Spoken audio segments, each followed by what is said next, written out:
va que ça se termine bien, mais il y a des moments où tu te dis putain, si ça se termine mal, ça va pas être facile l'histoire. La mer qu'il y avait, c'était pas fastoche pour manœuvrer.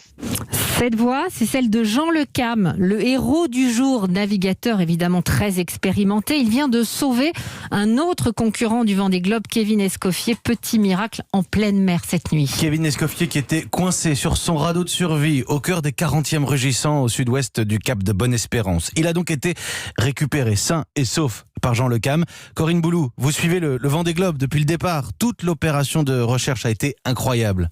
Ah oui, il faut bien imaginer que c'était comme chercher une aiguille dans une botte de foin. Jean Le Cam arrive sur la zone du naufrage vers 17h. Il aperçoit alors Kevin Escoffier sur son radeau de survie, mais son bateau coule. La situation sur place est dantesque. Des creux de 5 à 6 mètres balayés par les vents tempétueux des 40e rugissants à l'approche de la longitude du cap de Bonne-Espérance. Puis, Jean Le Cam perd de vue Kevin Escoffier. La situation se complique. La direction de course appelle en renfort alors 3 autres navigateurs, Yannick Bestaven, Boris Herman et Sébastien Simon, pour quadriller la zone. La nuit est alors tombée sur la zone, éclairée quand même par la lune. Une course contre la montre s'engage et finalement, soulagement peu après 2h du matin lorsque Jean Le Cam arrive à repérer une petite lumière dans la nuit.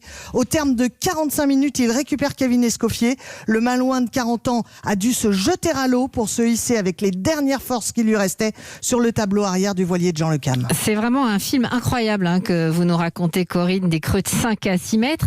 Et ce qui est aussi incroyable, c'est qu'il y a 11 ans, toujours sur le Vendée Globe, le sauveur d'aujourd'hui, Jean Le Cam, avait lui-même été secouru par Vincent Rioux.